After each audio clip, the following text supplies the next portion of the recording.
வழக்கறிஞர்கள் எல்லாரும் சேர்ந்து ஒரு பெரிய போராட்டத்தை நடத்துறாங்க. திருமாவளவர்களோ இல்லாட்டி வேற ஏதாவது அரசியல் கட்சியோ முறைச்சு பார்த்தா அப்படின்னு சொல்லி ஒவ்வொருத்தையும் அடிச்சிட்டு இருந்தாங்கன்னா, வழக்கறிஞர்கள் எங்களுக்கே இந்த நிலைமை அப்படின்னா சாதாரண மக்களுக்கு என்ன மாதிரியான நிலைமையாக இருக்கும்? இதற்கு திருமாவளவர்கள் மன்னிப்பை கோர வேண்டும். யார் வந்து அடிச்சாங்களோ அவர் மீது வழக்கு பதிவு செய்யப்பட வேண்டும், அவங்களுக்கான தண்டனை வாங்கி கொடுக்கப்பட வேண்டும் அப்படின்னு சொல்றதுதான் இப்போ வழக்கறிஞர்கள் சொல்லக்கூடிய ஒரே ஒரு கோரிக்கை.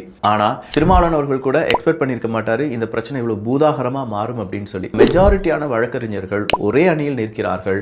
அந்த பாதிக்கப்பட்ட, அடிப்பட்ட, இல்லாட்டி ரொம்ப பெரிய அளவில் இந்த துன்பத்துக்கு ஆளாக்கப்பட்ட அந்த வழக்கறிஞர்களுக்கு ஆதரவாக மீதம் இருக்கும் வழக்கறிஞர்கள் நிற்கும் போது இங்கே திருமாவளவன் அவர்கள் என்ன செய்ய போகிறார் அப்படிங்கிறது தான் கேள்வி. ஏன்னா இவ்வளோ நாள் திருமாவளவன் அவர்கள் என்ன சொல்லிட்டு இருந்தாரு, என் வண்டி அதில் முட்டவே இல்லை, நாங்கள் தப்பே செய்யலை, சும்மா 4 தட்டு தான் செஞ்சோம், அடிக்கவே இல்லை, அவர் வண்டியெல்லாம் தள்ளி விடலை, அவர் வண்டி இவரை ஒன்னா தான் தள்ளி விட்டாங்க இப்படின்னு சொல்ற 1008 முரண்பாடுகளான வீடியோக்கள் வெளியில் விடப்பட்டது. பாலிமர் நியூஸ் அங்க இருக்கக்கூடிய ஆசிரியருக்கு கூப்பிட்டு திருமாவளவன் அவர்களுடைய ஆதரவாளர்கள் அப்படின்னு சொல்லி ஒரு 600க்கும் அதிகமான மிஸ்கால் வந்துச்சு, மிரட்டல் வந்துச்சு அப்படிலாம் சொல்லி அந்த மீடியாவில் சார்ந்த சில பத்திரிகையாளர்கள் அவங்களுடைய செய்தியை வெளியிடும் போது பாலிமர் செய்தி இன்னைக்கு மறுபடியும் திருமாவளவன், விசிகா அவங்க என்னெல்லாம் செஞ்சாங்க, அதுக்கு பின்னாடி எந்தெந்த டைம்லைன் இருந்துச்சு, அந்த வண்டி எப்படி அந்த 2 வீலர் மேலே மோதுது, இது எல்லாத்தையுமே ஸ்லோ மோஷனில் அப்படி ரிவர்ஸ் ஃபார்வர்ட் பண்ணி மொத்த உலகத்துக்கும் காண்பித்து விட்டார்கள்.